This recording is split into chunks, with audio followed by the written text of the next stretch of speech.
Shalom, saudara-saudara yang dikasihi di dalam nama Tuhan Yesus Kristus. Selamat pagi. Semoga kita dalam keadaan sehat semuanya. Dan pada saat ini kita akan merenungkan sebagian dari sabda Tuhan yang akan membekali kita di dalam kita menjalani kehidupan kita sepanjang hari ini. Namun sebelum kita membaca dan merenungkan, mari kita bersatu di dalam doa. Allah yang penuh kasih yang kami sapa di dalam nama Tuhan Yesus Kristus, kami bersyukur untuk semua kasih dan anugerah Tuhan di dalam kehidupan kami. Terlebih lagi Bapa, Engkau telah memberikan hari yang baru bagi kami untuk kami jalani dan kami isi dengan berbagai aktivitas di dalam kehidupan kami. Dan sebelum kami melanjutkan kehidupan kami akan bersama-sama sejenak merenungkan sebagian dari sabdamu.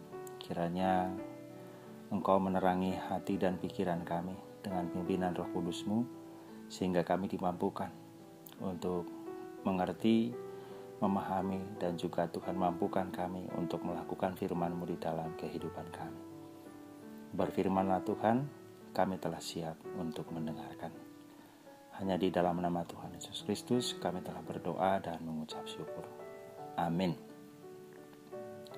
Saudara-saudara yang dikasihi di dalam nama Tuhan Yesus Kristus, bacaan kita sebagai perenungan bagi kita pada saat ini terambil dari Injil Markus pasal yang ke-7. Kita akan membaca ayatnya yang ke-31 sampai ayat yang ke-35. Demikian firman Tuhan. Kemudian Yesus meninggalkan pula daerah Tirus dan dengan melalui Sidon pergi ke Danau Galilea di tengah-tengah daerah Dekapolis. Di situ orang membawa kepadanya seorang yang tuli dan yang gagap dan memohon kepadanya supaya ia meletakkan tangannya atas orang itu. Dan sesudah Yesus memisahkan dia dari orang banyak, sehingga mereka sendirian, ia memasukkan jarinya ke telinga orang itu. Lalu ia meludah dan meraba lidah orang itu. Kemudian sambil menengadah ke langit, Yesus menarik napas dan berkata kepadanya, "Efata," artinya terbukalah. Maka terbukalah telinga orang itu, dan seketika itu terlepas pula lah pengikat lidahnya. Lalu ia berkata-kata dengan baik. Sampai di sana pembacaan kita. Yang berbahagia ialah kita yang mendengarkan, memelihara dan melakukan firman Tuhan. Saudara-saudara yang dikasihi di dalam nama Tuhan Yesus Kristus, nats bacaan kita pada saat ini dan juga tema perenungan bagi kita pada saat ini adalah diberi tema siapa bertelinga hendaklah ia mendengarkan. Kita semua tahu orang tuli adalah orang yang tidak bisa mendengar karena ada kerusakan pada telinganya. Telinga adalah bagian tubuh yang vital untuk mendengarkan. Mempunyai telinga berarti mampu mendengarkan, tetapi juga mampu menutupnya sehingga tidak mau mendengarkan. Demikianlah jika kita coba melihat di dalam kisah Kejadian, kisah Adam dan Hawa, karena godaan ular mereka menjadi tuli dan menolak untuk mendengarkan sabda Allah. Di dalam kitab suci, telinga kerap diidentikan dengan hati. Orang yang menutup telinga, tidak memberi telinga, atau pura-pura tuli adalah orang yang menolak untuk mendengarkan.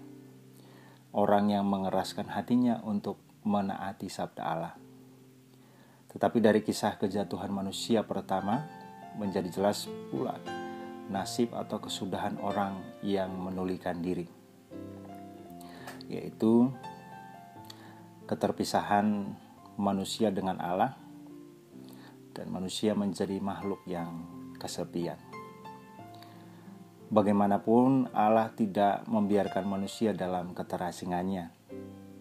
Dia selalu membuka kesempatan bagi manusia untuk kembali bersatu dengannya dan hidup oleh sabdanya.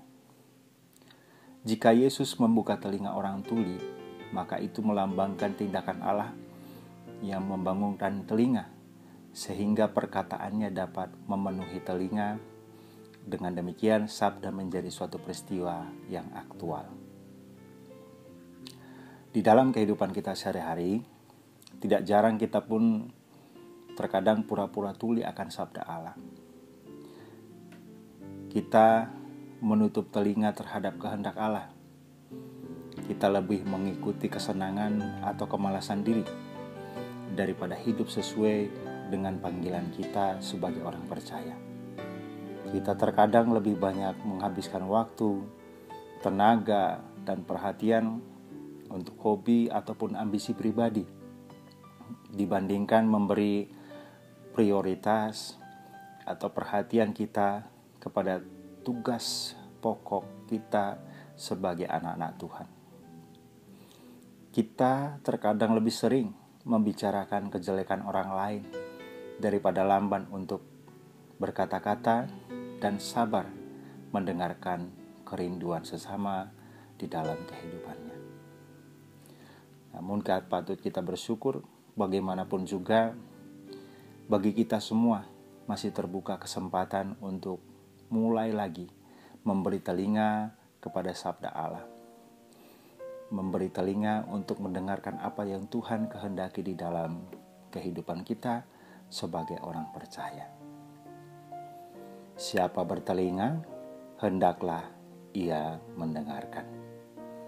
Kiranya ini menjadi perenungan bagi kita. Tuhan Yesus memberkati. Amin.